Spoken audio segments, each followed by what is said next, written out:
Un nouveau message d'un ancien trésor.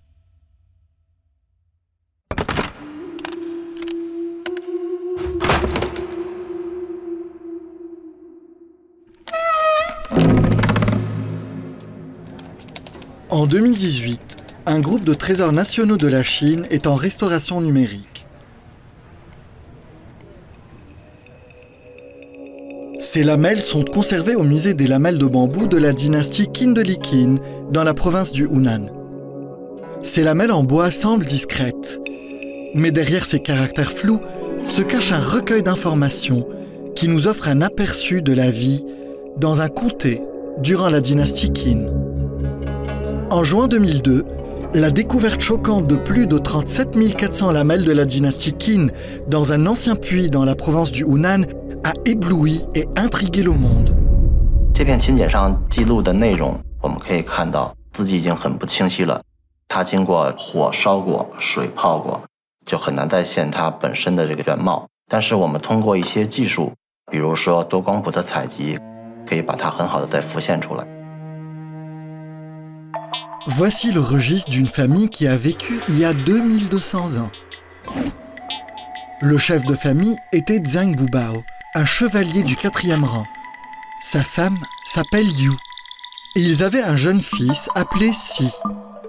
Ils vivaient dans une maison dans le village de Nanyang. Maintenant, cette famille est réunie sur cette lamelle en bois. 是不是很像我们现在的户口本？我还知道有一片 更像身份证。 Wu Sao, homme, teint pâle, visage de forme ovale, hauteur de 7 pieds et 3 pouces, réside dans le village de Hanshen à Andong. En 23 caractères chinois, cette lamelle décrit un homme qui vivait dans le village de Hanshen à Andong. Son nom était Wu Sao, teint jaunâtre, visage de forme ovale et mesurait environ 170 cm.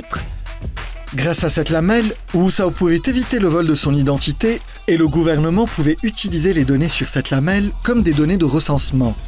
Et bien qu'il mesurait moins que 6 pieds, son apparence est toujours vivante sur cette lamelle de bois. Après avoir unifié la Chine, l'empereur Qin Shi Huang a introduit un système de commanderie et de comté. Il y avait plus de 40 commanderies dans le pays. Le comté de Qianling, par exemple, était assez ordinaire.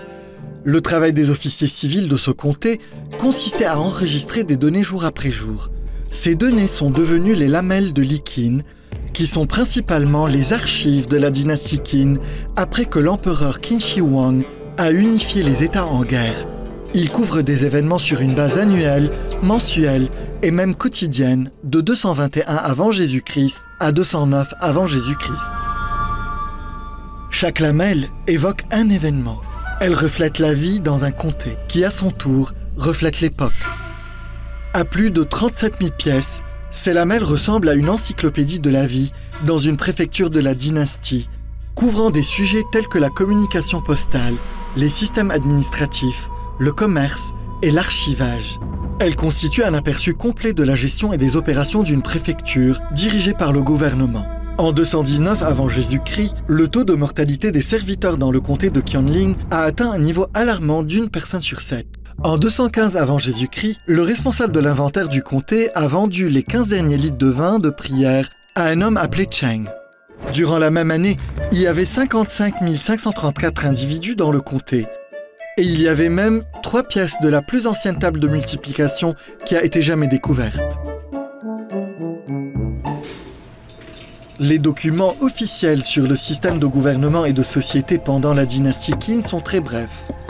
Mais les lamelles de Liqin, qui nous donnent un aperçu de plus de 37 000 événements en plus de 200 000 caractères, permettent de ressusciter l'ADN de la dynastie Qin et insuffler la vie à une époque révolue. Nous pouvons lire, comprendre et visualiser la vie de ces fonctionnaires et civils à travers ces lamelles en bois. Ainsi, sur ces milliers de lamelles en bois, l'histoire de la dynastie Qin reprend vie.